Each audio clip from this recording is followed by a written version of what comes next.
Greetings, everyone, and welcome to episode 94 of Teaching Tales, the podcast totally devoted to sharing stories from the world of education, stories that will hopefully encourage and remind you of the difference that you are making with the students and the adults that you serve. I am Brent Coley, an elementary principal in beautiful Southern California, and joining me today, a return guest, and plus one, a return guest, the one and only Toby Price and his beautiful wife, Leah. Toby, how you doing, man? Hey, we're doing great. How are you doing today, sir? I'm doing fantastic. I was looking like, okay, you've been a guest on the podcast before a while ago. I had to scroll back. It was episode 50. Yeah. I mean, we're on episode 94, and that was episode 50, where you and I had a cool chat about knowing our why. So if anyone listening, you haven't listened to episode 50, don't do it now. Don't hit stop here. Finish this one first, then go back and listen to episode 50. And today it's awesome because I don't just get Toby to return, but I get you and your wife. And I am so excited about the conversation that we're going to have, because as we were saying before I started recording, I think it's a necessary conversation that a lot of us, myself included, need to kind of keep on the forefront of our mind. But before we jump into that, if you two guys introduce yourselves, who are the Prices? I'll do me. Okay, I'm Toby Price. I'm an assistant principal at Gary Road Elementary. It's a pre-K through second grade school. I'm pushing 20 plus years now in education. Wow, awesome. That's a lot. 20 plus years. And this is my lovely wife. I'll let her introduce herself. Hi, I'm Leah Price. I am a stay-at-home mom. Currently, I have been an educator off and on basically I've worn a whole lot of hats off and on through the years, but I take care of our children. We have 3 children. We have Addison, who is 18 years old. We have McCade, who's 17 years old, and Marley Kate, who is 14 years old. And I am their main primary caretaker. And I have been married to Mr. Price here for this July will be 20 years. 20 years. Congratulations. That's awesome. The big milestone coming up. That's right. She's a patient woman. Very, very, very patient. We live here in a very hot, balmy, humid central Mississippi. So we are very warm already, given just that it is halfway through May and school is already out for us. Yep. And so we are just counting the days until the pool opens. So there we go. Everyone needs to say a prayer for us. Yeah. That's awesome. That's awesome. Well, good for you for number one, 20 years. Congratulations a little early on that. And already getting your summer started. Congratulations. I know it's been a tough year for everybody with the pandemic. So excited about that. Hopefully the pool will open soon for you. So the title of this episode, the topic, again, this is a topic that I've wanted to address for a while. And I'm so glad that we're going to be able to do this. And the title of this is how we say what we say matters. That's kind of, I think, what we'll title this episode is how we say what we need to say when in education, in terms of when we're reporting on student progress and things like that. How we say that matters, and it matters big time. And I want to share a quick story, and then I kind of want to ask you to share kind of your experiences. I'm going to go back to 1995. Literally the very first day of my my teaching credential program. One of my block leaders, Dr. Andrea Guillaume. Andrea, if you're listening to this, thank you. I am the educator I am today, largely due to that early training and wisdom that you imparted on me. So thank you. But on literally the very first day, probably within the first 30 minutes of our first class, she shared a story of the time that she took her son and dropped him off at kindergarten for his very first day. And she shared how She dropped him off, which is always hard for parents, and then coming out and picking him up at the end of the day. She said that when she went to the teacher and how did the day go type thing, she told us that the teacher told her first thing out of her mouth was, your son can't cut. He can't use the scissors to cut a straight line. And this is 26 years ago? I vividly remember Andrea sharing that story with tears in her eyes and emotion in her voice, because the first words out of her mouth when reporting on student progress, those words were, he can't do something. And that has resonated with me from that point on, of how we say things. It matters. And again, we don't want to, and certain things need to be said. We're going to have to report on student progress, but I just remember that phrase that Andrea, he can't do something. Very first words out of her mouth. And that stuck with her. And for Andrea, years later, that's what she remembered. And she tried to impart on us future teachers, hey guys, hey gals, it matters how you phrase things. So I kind of wanted to use that story as the springboard, the launch pad as educators. Like Toby and I, when we were voxing back and forth and direct messaging back and forth, the numbers you're over 20 years in education. I think this is my 25th year for me. The number of IEPs, SSTs, 504 meetings, parent conferences, report card comments, hundreds probably that we have sat in from the educator side of the table.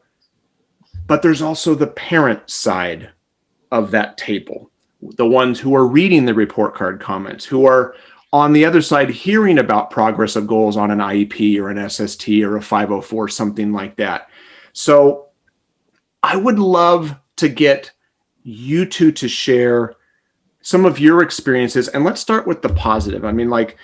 From whether it's a administrator side, Toby, or Leah, from the parent side, and both of you have been on the parent side. Toby, you've been on the administrator side. Can you give some positive experiences of IEPs, SSTs, progress reports, parent conferences, something like that, when the teachers, like the way they phrase things, have you just give it a thumbs up? Well, the first thing that comes to mind for me would be, I'll just say it's Addison. We'll say Addison's current teacher. Right away, the first thing he tried to do with us was build a relationship with us and with Addison. And that went over leaps and bounds with us, because just to see him want to build a relationship with us and see him want to build a relationship with Addison, you take things better from folks like that than you would just somebody who just tries to read off a report or is going down a checklist for you. I'll let you expound on it, because you had a lot of meetings with him. Oh yeah. Just the fact that he built a personal relationship with her and with us as a family, as people, as human beings. There's a personal relationship. I say personal. I've said that 3 times now. There's a connection. There's an emotional connection there that he nurtured, and on his part, not just on our part, that gave some sort of cushion there for when there was a need for him to give some sort of criticism or suggestion of a critique regarding her skills or anything that needed to happen. But everything, for the longest time in the beginning, we were so nervous because it was a new school. Mm-hmm. It was a high school that we were putting her at. We were scared to death. We knew He was a male teacher. He was a Silly male males. teacher. And Addison is a severely affected by autism and primarily nonverbal. She goes and she's fixing to come and boss me around. Happy birthday. I know your birthday's July 10th. So we know. We're gonna get a birthday cake. We're gonna get Cookie a cake. I promise. Okay. But go ahead. Anyway, the insecurities that I had of leaving my daughter with someone that I didn't know, just in the very first moments of that IEP meeting that we had, it was almost as if he had anticipated what I was going to be concerned about. He also had reached out prior to this meeting and asked me, do you have questions ahead of time? What can I find out for you before you get there, so that we're just not throwing you off into the deep end when you get there? What are questions you're going to have? Are there any concerns you have? Would you like to come and tour the building? Can I show you some things? Can I send pictures to Addison? Pictures of me, pictures of my assistants, the room.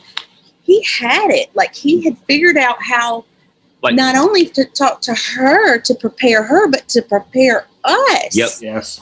Just as much as preparing her. Before that first meeting, he convinced us that he was just as invested in Addison being successful as we were. Are. Yes. Before we had even met him in person. Yes. Love and that it. made all the difference in the world. All the difference in the world. The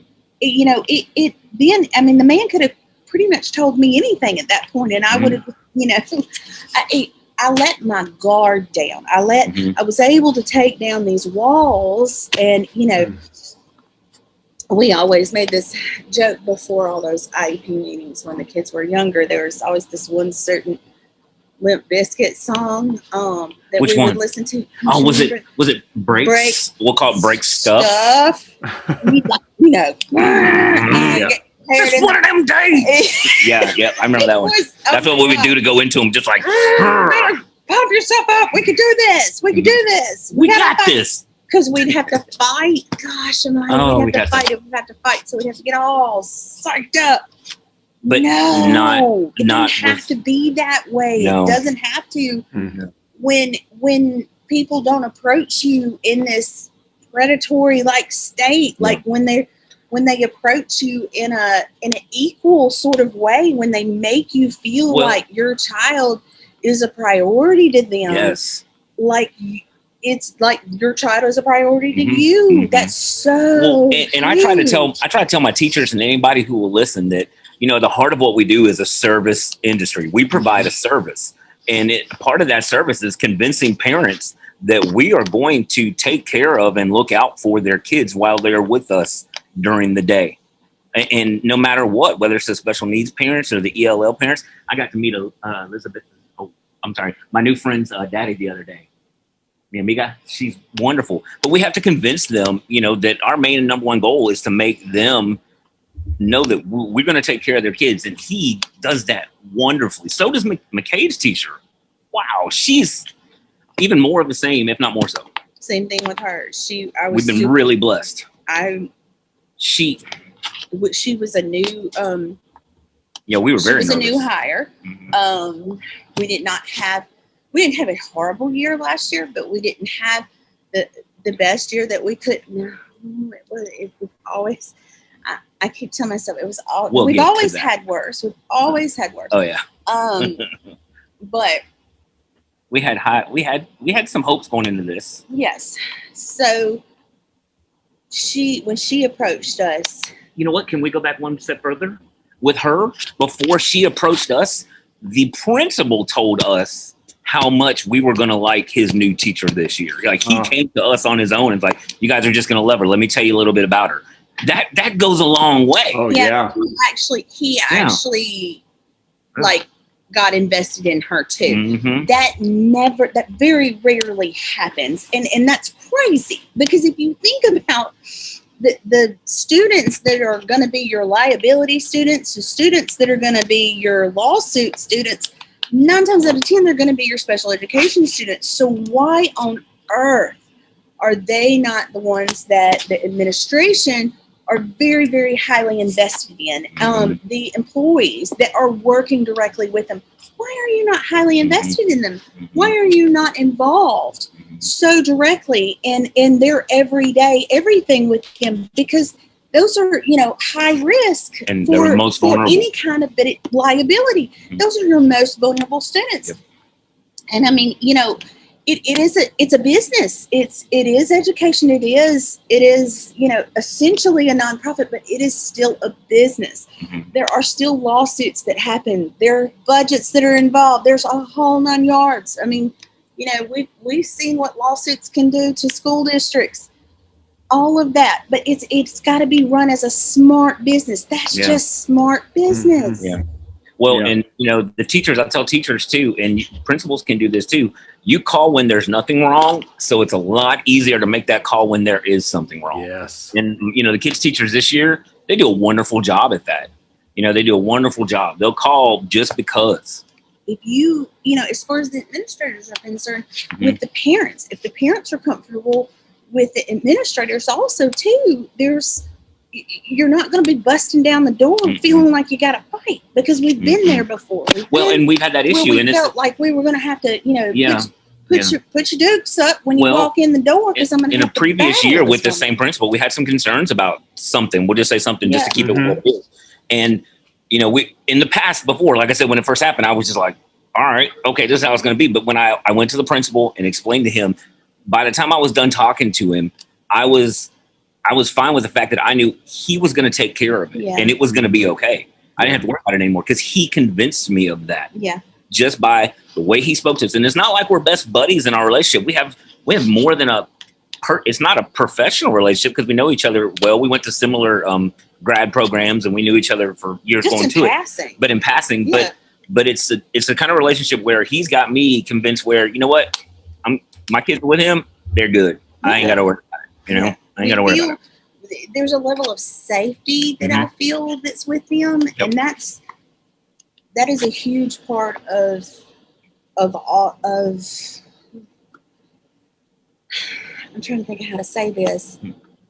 That's the most important thing to me, is that when I leave them each day, or when I walk back in the house after I've let them get on that bus, I have to know that they're safe, because they can't come home and tell me such and such hurt me, this happened, this happened, this happened. They can't give me that accurate rundown of that. So I have to know that I have that relationship with everyone that has some sort of interaction with my child during those 8 hours each day, those 8 waking hours, because honestly, they spend more waking hours with my children than I.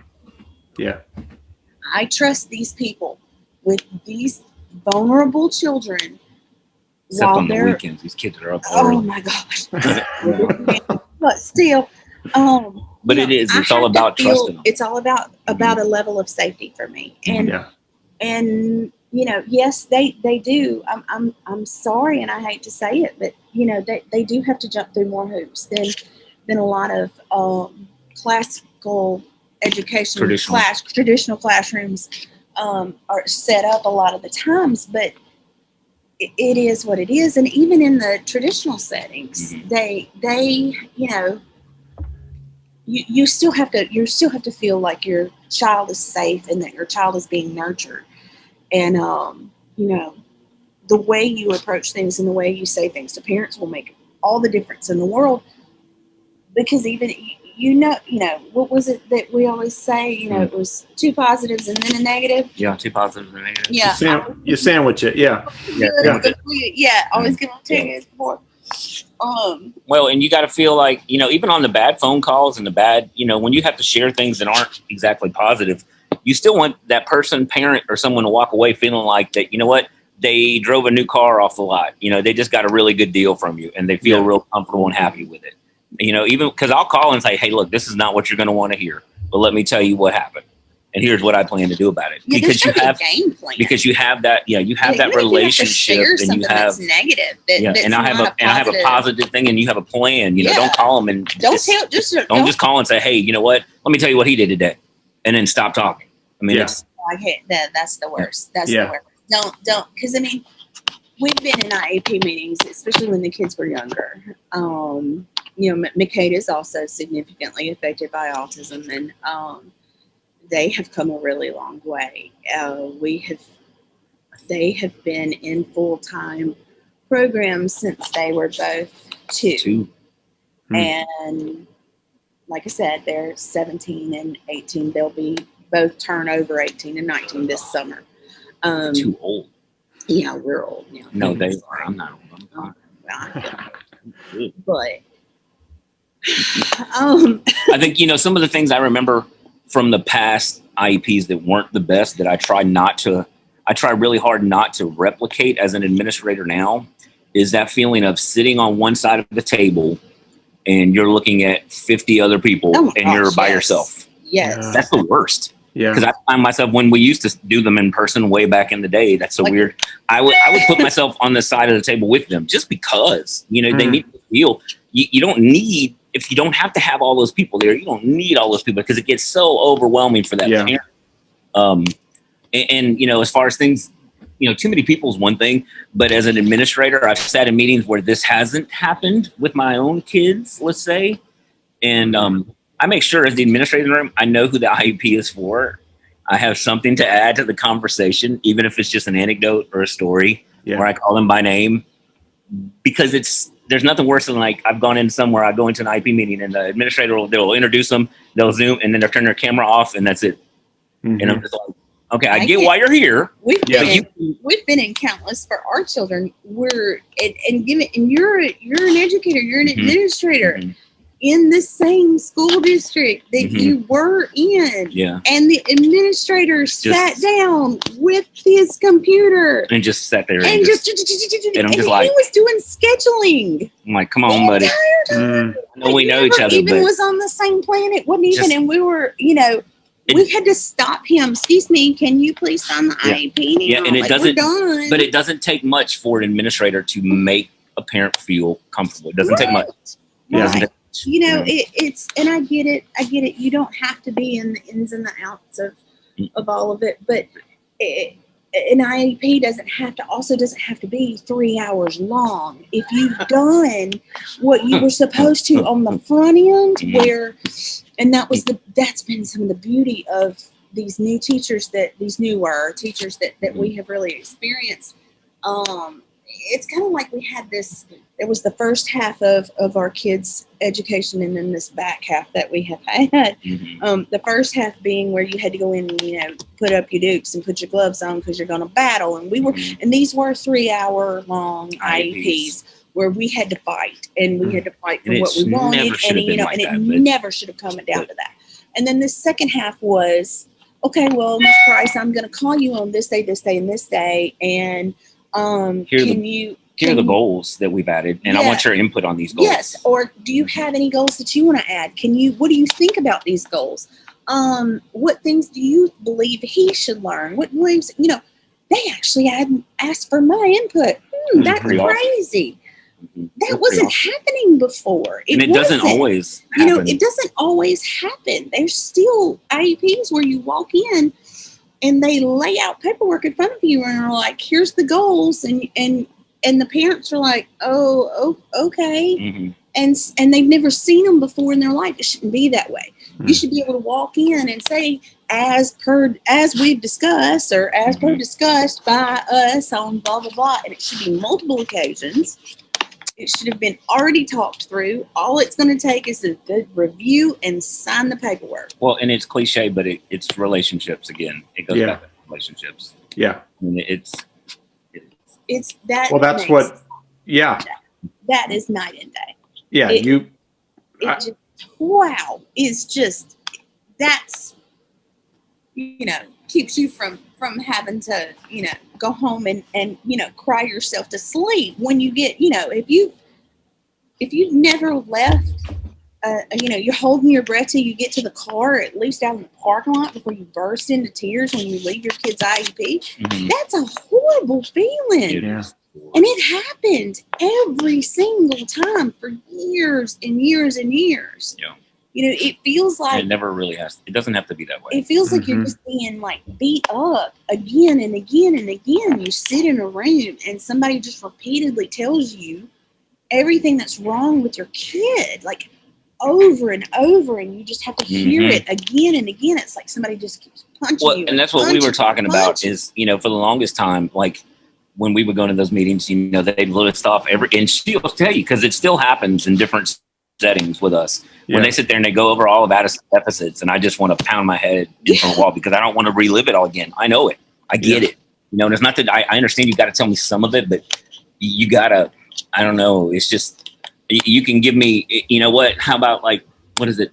What's that vegetable we had the other night? The really long one that I didn't think I would like. Asparagus. I didn't think I would like asparagus, but how she prepared and served the asparagus, it went down a little bit easier. You know, it's the same thing with some of those critiques. Yeah, a lot of mine come back to food now. I must be hungry. But what a great analogy of the asparagus. That's because you may not like asparagus, but it's how it's served to you and how it's seasoned and given to you. I mean, it was good. It was really good.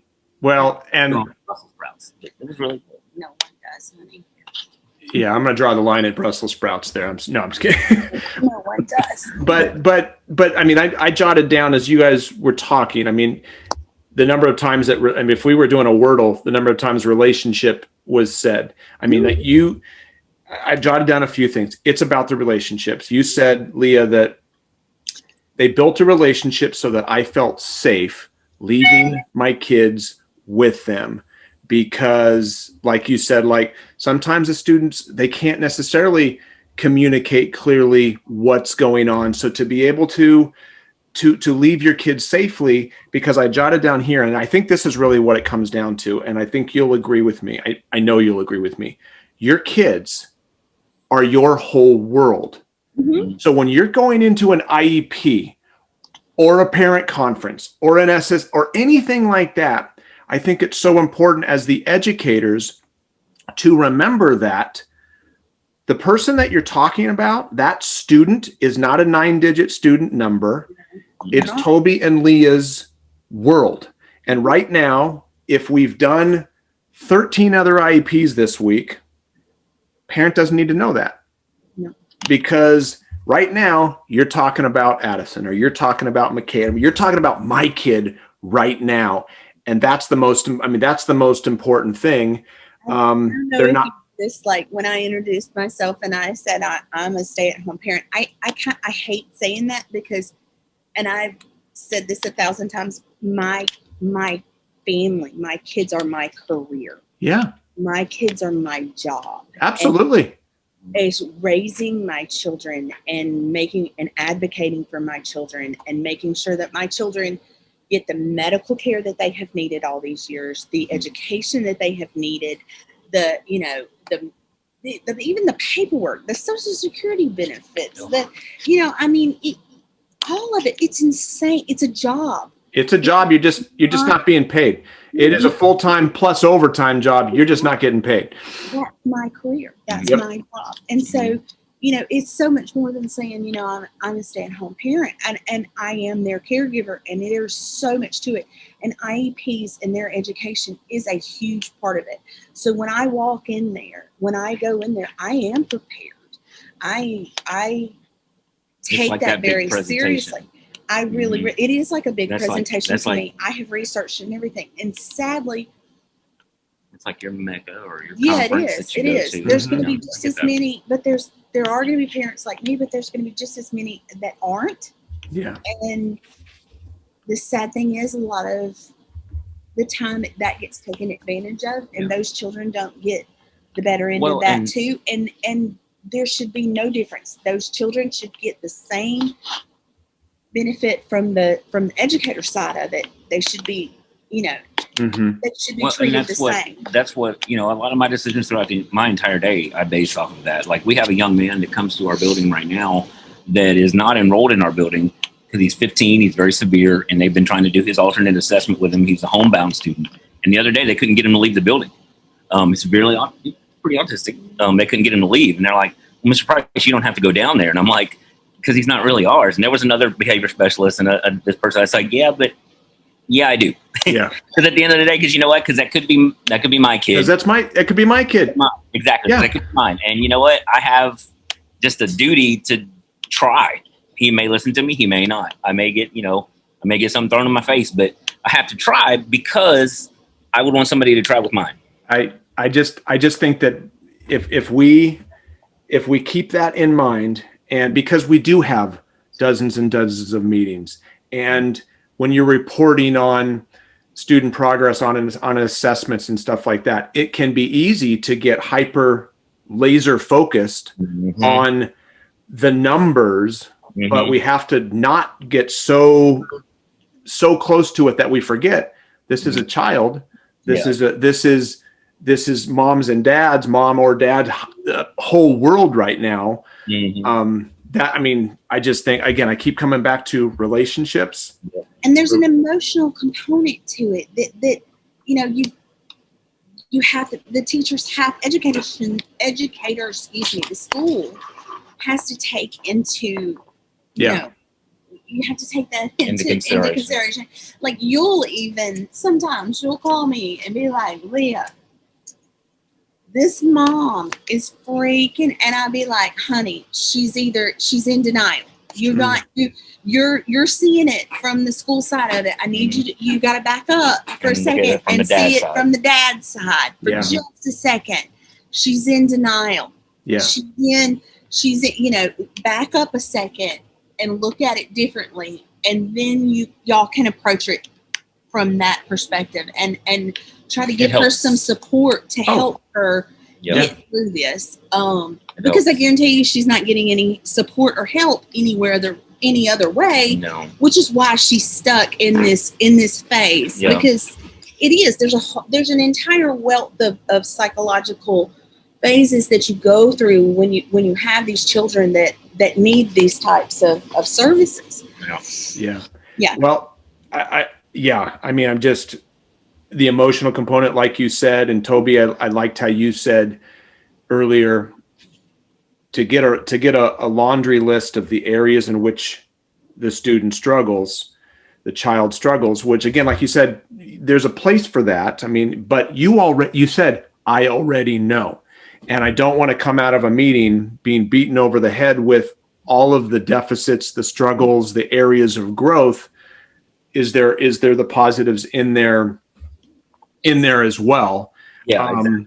So without, and again, you have shared, I mean, I could hit stop right now. You've already shared tons of nuggets, but I mean, is there any, we want to keep confidentiality, and again, the purpose of this is not to throw anybody under the bus. The purpose is, as a teacher, an administrator who's listening to this, is there a way that we can grow as educators, that we can make, you said safety, we can make the mom, the dad, the guardian feel safer about it?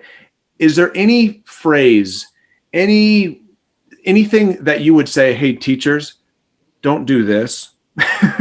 Like, you've already talked on a couple, but anything that just makes you cringe, and like, oh, like you said, Leah, that makes you want to go to the car and burst into tears?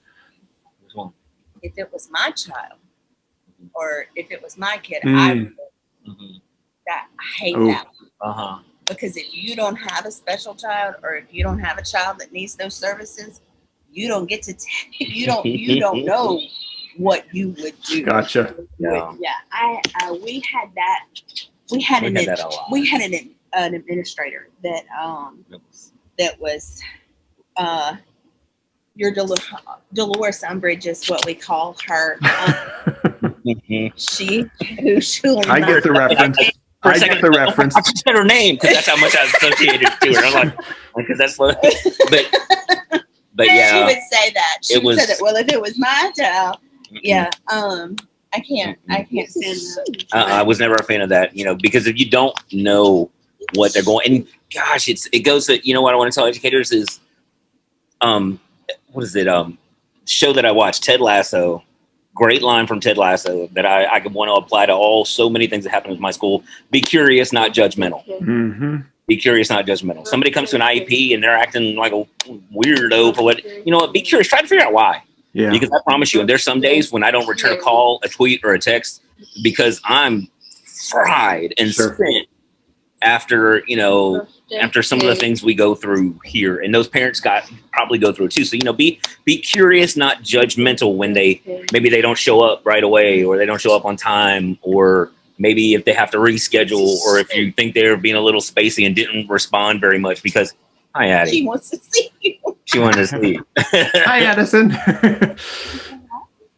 Say hello. Hello. All right.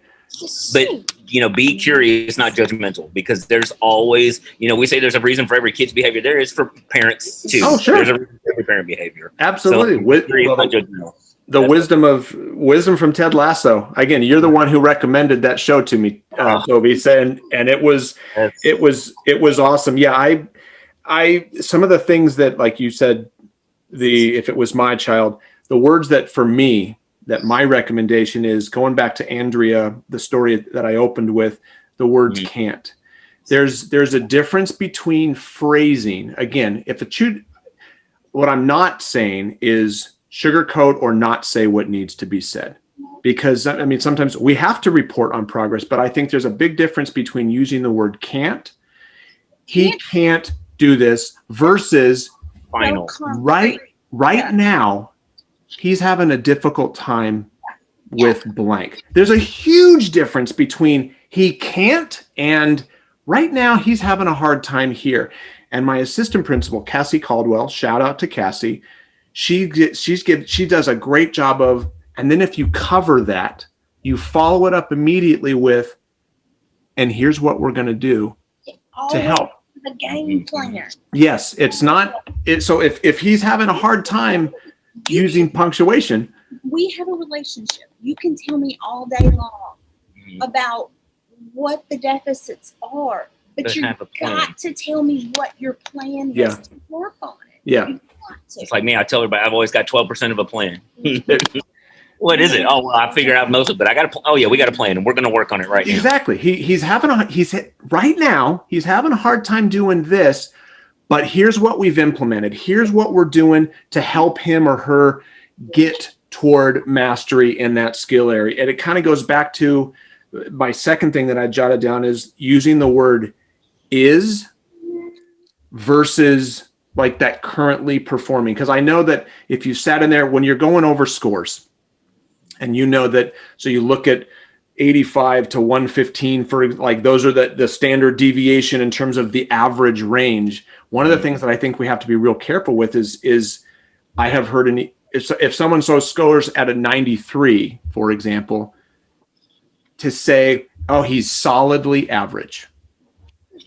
It's because there's a difference between he is a score, he is a number versus on this particular assessment at this particular time, this is how he or she scored. Yep. And I think because right now it's like going back to the child is the parent's whole world.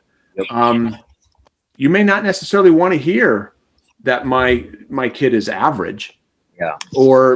And much less solidly average. Well, I like the way because it's like, what about all the strengths that they have? So to say, hey, he's solidly average, that it's like, not only is he average, he's solidly average, he's solidly mediocre, which isn't what they're intending. But I just think the wording that we use is so important. That negativity too, sometimes it comes in sneaky ways too. Like I always hated the kids would get, their folder would come home every day and it would be, green, red, blue, yellow, all these different colors or whatever. And it was always, very, very rarely it was ever green, but it was always everything that they did wrong. It was like this laundry list of everything they did wrong. Nobody ever told me anything they ever did good. They had to do something good. I mean, like, this is the entire day you're telling me they did nothing good at all. They did nothing positive. The whole thing was for pot. I mean, come on. We're not looking hard enough. If you can't find anything positive, we're not looking hard enough. Even if, did she say anything? Did she make any sound whatsoever? Did she do anything that I could try to talk to her about that we could expound on when she gets home? Anything at all? It's okay. You can tell me that she, threw some crayons across the room. If you need to tell me that, that's fine. But also tell me that she said the word ball, because that's huge. Yeah. Because we need to talk about the ball when we get home. Yeah. Don't let the silly stuff like that, don't let the behaviors overshadow the goals that you're working towards. Yeah. Going back to what you said, Toby, about the asparagus.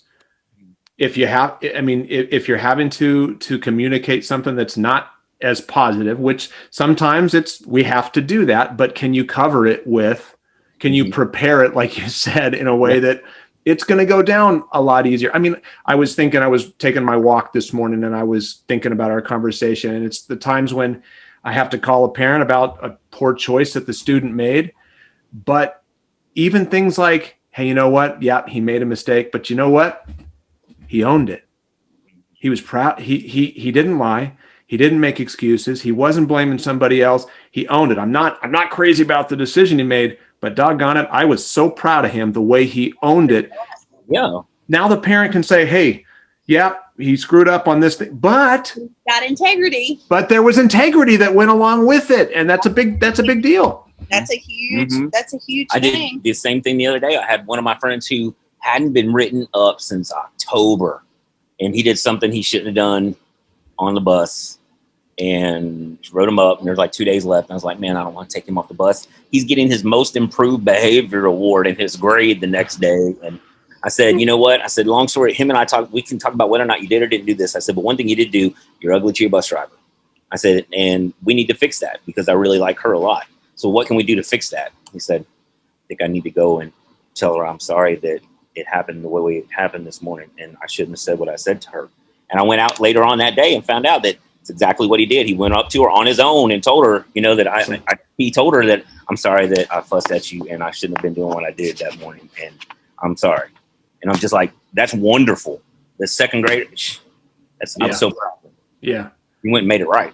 That's what Yeah. you're supposed to do. Well, I mean, to wrap it up, for anyone listening, what I'm hearing, the words that have been said the most is relationships. Don't forget the positives because there may be areas of struggle. There may be areas of growth. There are going to be areas of growth, but don't forget about the positives. And we're recording this. I mean, you guys are done with school. I got 2 weeks left. So we're recording this and many who may be listening to this as you're starting to do report card comments. So maybe it's not an IEP that you're talking about right now, but you're getting ready to fill out the report cards. So any teachers listening, as you're filling these out right now, don't forget about what Toby and Leah have discussed here, and what some of the nuggets that they've dropped is don't forget about the positives. And when you have to communicate, because again, some things need to be said. Yep. But the way you say that, how you word it, it's not is necessarily, because is permanent. Oh, Like gosh. that goes against the growth mindset, and is permanent. It's can you word it in a way, because remember, and I'll close with this, and I've told this to our teachers, if you were the parent, would you want to read what you wrote? Exactly. Mhm. And if you were in the IEP and you're the parent, do you want to hear what you just said? And I just think if we can do everything through that filter, through those lenses of, now I just wrote it, read it again, but now read it as if Mrs. Smith reading about Johnny. Read it now. You're the parent. Are you going to be okay with that? Yep. And if not, all right, let's go back to the drawing board. Let's wordsmith it a little bit, because again, I'm not advocating lying. I'm not advocating making stuff up, but there's a way to communicate areas of growth in a way that is professional. What is it? When Pee Wee Herman's bike got stolen, everywhere he looked, what did he see? Everybody's bikes. Everybody's And bike. if you go into it and you're looking for something good, you'll find some good. Yes. You have to be searching for it, and you have to actually look for the good. And if you look for the bad, guess what? You're going to find that too. Yeah. But if you look for the good, you can find some good in everybody. Amen. And because, like you said, for some of our students, going back to what you'd said, they know about the bad. They know about the negative. They know about the struggles. So, are they expecting you to say that? Surprise them with something that maybe they're not expecting. Again, maybe it's as simple as, hey, when he did this, he owned it. Yep. He apologized on his own. I was so proud of him for doing that. You can flip something and make it positive. So, well, Toby and Leah, this is not disappointed. I really, really appreciate you two sharing just transparently, openly, and honestly, I really, I mean, I've learned from listening to this, and I really hope for anyone listening, again, the purpose of this is I've never met a teacher who intentionally goes into meetings trying to make a student or to make a parent feel bad. Of course not. I mean, like that's just, we don't hire those kinds of people, right? I mean, we've got good people who work for us. I've never met someone who intentionally tries to do that. However, is it possible that I'm unintentionally saying something that is triggering? Like you said, well, if it was my kid, if I'm not aware that that's something I shouldn't be saying, now I am. And if I've been guilty of saying like you're solidly average or solid, because again, in I've got 2 kids, and every kid, look, those are my babies. Those are my babies. And even though we know our babies aren't perfect and they've got areas for growth, those are my babies. And I want you to tell me what's great about my baby. And cover the areas of growth with what is great. And it can be done for every single student. So I agree. awesome. Well, again, thank you so much, you two. I really appreciate it. And this is the point in an episode where I have the guest like tell us where they can find you on social media. Toby, I'll start with you. I don't know if Leah, if you're on social media, but Leah or Toby, where can we find you on social media? The easiest place to find me is on Twitter, at Jedi Pad Master on Twitter. And Awesome. I am on there too, but All right. Yes, honey. It's What at is it? her Twitter handle is at Mom versus Autism. That's it. That's on it. Twitter is at Mom Yeah. versus Autism on Twitter. I love it. Would you tell And he's my social media manager here? Would you tell? She's my social media filter. So there we go. Well, and I got to tell it for anyone listening, if you haven't already, if you're not following Toby, he is a great follow. I've learned so much. This is one of those beauties of social media, because Toby, we've never been in the same room together. We've never been in the same state at the same time, to my knowledge. But this is the first time we're seeing each other, like on a video call that we're recording this on. But I feel like I've known you for years. It's been a while. Yeah. It's been a while, and I love the joke of the day. Oh, thanks. With McCade. I've used so many of those on my Friday flag assemblies and stuff like that. So I just keep doing that, man. You're providing a bunch of smiles to the world through that, and tell McCade thumbs up from me, because I think he's doing a great job. All right, man. Well, I appreciate it. Thank you so much, Brent. You got it. Leah, thank you again. Toby, thanks again. And for everyone listening, thank you for listening. If you haven't already done so, be sure to subscribe to the podcast wherever you like to get your podcast, Apple Podcast, Spotify, Google Play, or on my website at brentcoley.com. And until next time, have a good one.